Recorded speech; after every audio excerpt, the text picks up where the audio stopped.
الحمد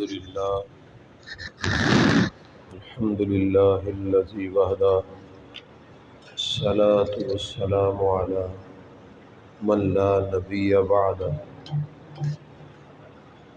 أما بعد فأعوذ بالله من الشيطان الرجيم بسم الله الرحمن الرحیم۔ معزز و محترم سامعین کرام، آج کی ہماری گفتگو کا پہلا موضوع ہوگا نماز کے مکروہات۔ نماز کے اندر مکروہ ہو جاتی ہے۔ آج ہم مکروہات نماز پہ بات کریں گے۔ نماز کے دوران انسان کو اپنی پوری توجہ یکسوئی کے ساتھ اللہ کی طرف لگانی چاہیے۔ خشوع خضوع ہی نماز کا حسن ہوتا ہے۔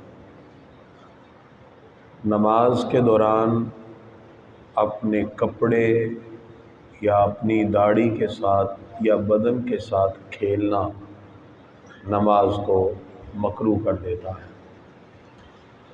بعض اوقات دوران نماز ہی اپنی داڑھی سے کھیلتے رہتے ہیں یا اپنے کپڑے کے ساتھ یا کسی چیز سے بدن سے، تو یہ نماز کو مکروہ کر دیتا ہے۔ نماز پڑھتے ہوئے اپنے کپڑے سمیٹنا باتیں ہیں۔ اگر نماز میں سجدے میں جاتے وقت آگے یا پیچھے سے کپڑے کو اٹھانا نماز کو مکروہ کر دیتا ہے۔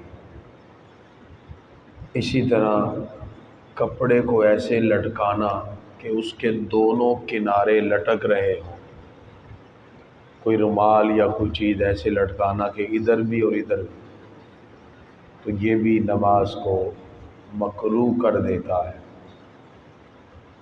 لہذا اگر ایسی صورت میں کوئی رومال وغیرہ لیا ہو تو اس کا ایک پلو اٹھا کے کندھے پہ ڈال دیں تو پھر کراہت ختم ہو جائے گی۔ اور اگر دونوں لٹک رہے ہیں مسلسل تو اس صورت میں کراہت کا حکم ہے، نماز مکروہ ہو جائے گی۔ نماز کے دوران بازو مکمل یہاں تک ہو، اگر ہاف بازو شرٹ وغیرہ پہنی ہے اس سے بھی نماز مکروہ ہو جاتی ہے۔ نماز شروع کرنے سے پہلے حاجت ضروریہ سے فارغ ہو لیں پھر نماز پڑھیں، وگرنہ نماز مکروہ ہو جائے گی۔ نماز کے اندر اگر کوئی اپنے ہاتھ سے سجدہ گاہ کو صاف کرے گا تو اس سے بھی اس کی نماز مکروہ ہو جائے گی۔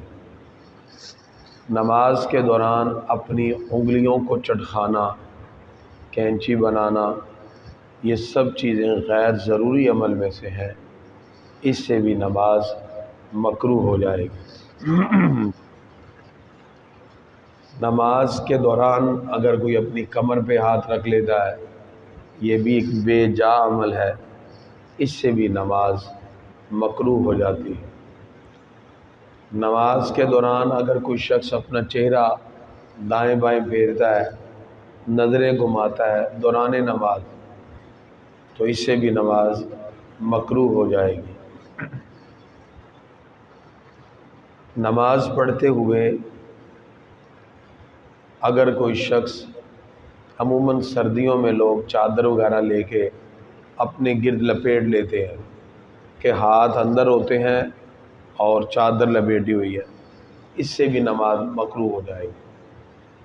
اس میں مکروہ سے نکلنے کا طریقہ یہ ہے، اگر سردیوں میں کسی نے چادر لی ہو تو ایک اس کا پلو اٹھا کے کندھے پہ ڈال لے اور ہاتھ باہر باندھے، چادر بھی رہے گی، مکروہ بھی نہیں رہے گی۔ اور اگر اس نے چادر لپیٹی ہے، دونوں ہاتھ بھی اندر ہیں، تو تو نماز اس سے مکروہ ہو جائے گی۔ نماز کے دوران بے ضرورت کھنکھارنا تو یہ منع ہے، اور بالکثرت جمائی لینا نماز میں یہ بھی منع ہے، اس سے بھی کراہت ہے۔ اگر انسان کو جمائی آئے تو فوراً دل میں خیال لے آئے کہ اللہ تعالیٰ نے نبیوں کو اس سے محفوظ رکھا ہے، تو یہ فوراً دور ہو جاتی ہے۔ اسی طرح نماز پڑھتے ہوئے اگر کوئی جاندار کی تصویر ہے، عموماً بچے شرٹ پہن کے آ جاتے ہیں، اس کے پیچھے ایگل بنا ہوتا ہے، شاہین بنا ہوا ہے، جاندار ہے، تو ایسے جاندار کی جو تصویر ہے اس کی شرٹ پہن کے کبھی نماز نہ پڑھنے آئے۔ ویسے بھی یہ منع ہے کہ ایسی شرٹ پہن لینا جس پر ایگل بنا ہو، جاندار کی تصویر بنا ہو، منع ہے۔ اور اگر آپ نماز ایسی جگہ پڑھ رہے ہیں جس کے آگے دائیں بائیں تصویر لگی ہے تو نماز مکروہ تحریمی ہو جائے گی۔ اس لیے کوشش کی جائے نماز اس جگہ پڑھی جائے کہ جہاں تصویر وغیرہ نہ ہو، اور تصویر جاندار کی، پہاڑ دریا وغیرہ کی تصویر کی کوئی بات نہیں ہے، وہ تو سینری ٹائپ ہوتی ہے، نیچرل جس میں چیزیں دکھائی جائیں۔ اس کے علاوہ جو جگہ ہیں وہاں یعنی تصویر جاندار کی نہ ہو تو اس سے منع کیا گیا کہ جاندار کی تصویر۔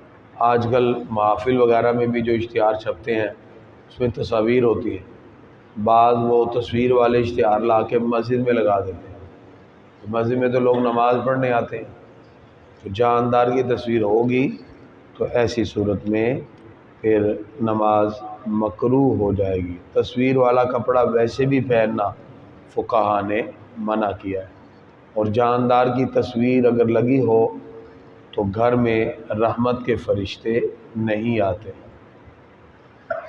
اسی طرح نماز کے اندر الٹ ہو جائے گی تو نماز میں قرآن مجید الٹ پڑھنا، اس سے بھی نماز مکروہ ہو جاتی ہے۔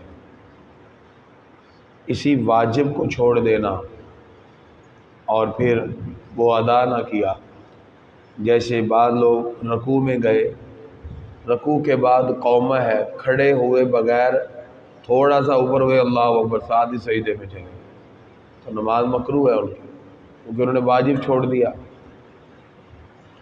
لہذا اس میں کراہت آ جائے گی۔ اگر انسان کے پاس لباس ہے، عموماً گھروں میں لوگ گرمیوں میں تساہل کی وجہ سے صرف بنیان پہنی اور نماز پڑھنا شروع کر دی، تہمد کے اوپر ہی نماز شروع کر دی، تو یہ نماز میں مکروہ ہے، اس کو مکمل لباس پہن کے نماز پڑھنی چاہیے، صرف دھوتی باندھ کے اور بنیان پہن کے نماز پڑھ لینا درست نہیں۔ اللہ تعالیٰ فرماتا ہے خُذُوا زِینَتَکُمْ عِندَ کُلِّ مسجد، جب آپ مسجد میں آؤ یعنی عبادت کے لیے تو مکمل زیب و زینت کے ساتھ آؤ، لہذا کراہت سے بچنے کے لیے ان چیزوں کا خیال رکھنا ضروری ہے۔ نماز میں الٹا کپڑا پہن کے نماز پڑھنا نماز کو مکروہ کر دیتا ہے۔ ہر رکن کی ادائیگی میں کم از کم 3 مرتبہ سبحان اللہ کی مقدار رکنا چاہیے، وگرنہ نماز مکروہ ہو جائے گی۔ اگر کسی کی ٹوپی نماز میں گر گئی تو اٹھا لینا افضل ہے، لیکن بار بار اگر اٹھائیں تو یہ منع ہے، اس سے نماز مکروہ ہو جاتی ہے۔ اسی طرح نماز پڑھتے ہوئے انگلیوں پر کچھ گننا نماز میں تو یہ منع ہے۔ اگر کوئی چیز اکاؤنٹ کرنی ہے تو انگلیوں پہ گننے کی بجائے اپنے پوروں کو دبا کر انگلیوں سے حساب لگایا جا سکتا ہے، لیکن اگر انگلیوں سے گننا شروع کر دیا نماز میں تو نماز مکروہ ہو جائے گی۔ دوران نماز کسی کو ہاتھ کے اشارے سے سلام کر دینا یا سر کے اشارے سے تو بھی نماز مکروہ ہو جائے گی۔ نماز کے اندر اس طرح لباس کو زیب تن کرنا کہ وہ گھٹنے تک یعنی نیچے چھپ جائے تو انسان وہ تکبر کی علامت میں چلا جاتا ہے، تو اس سے بھی منع کیا گیا، اس سے بھی نماز مکروہ ہو جاتی ہے۔ تو حتی الامکان کوشش کی جائے کہ انسان اپنی نماز کو کراہت سے بچائے تاکہ پورا ثواب اور اجر نماز میں حاصل کر سکے۔ گرامی حضرات، آج ہم کچھ مسائل حقوق زوجین کے بارے میں بھی ذکر کریں گے۔ اسلام نے اس دین فطرت کے تقاضے ہمیں مکمل کرنے کا حکم دیا ہے جو دین سچا بھی ہے اور ستھرا بھی ہے۔ نبی کریم صلی اللہ تعالی علیہ وآلہ وصحبہ وبارک وسلم کی زندگی ہمارے لیے بہترین نمونہ ہے۔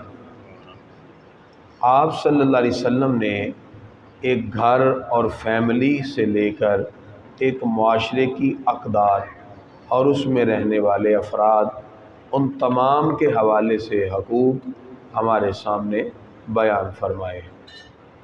اس طرح اسلام نے اس ازدواجی زندگی کو اچھے معاشرے کی بنیادی اکائی قرار دیا ہے، اور ازدواجی زندگی کا مضبوط ہونا خاندان اور فیملی کے لیے برکت کا سبب بن جاتا ہے۔ میاں بیوی اگر ایک دوسرے کے حقوق کا خیال رکھیں تو ایک خوبصورت فیملی سسٹم کی ڈیولپمنٹ ہوتی ہے، وگرنہ یہ رشتے کچے دھاگے کی طرح ٹوٹ جاتے ہیں اور معاشرے میں فساد اور بگاڑ کا سبب بن جاتے ہیں۔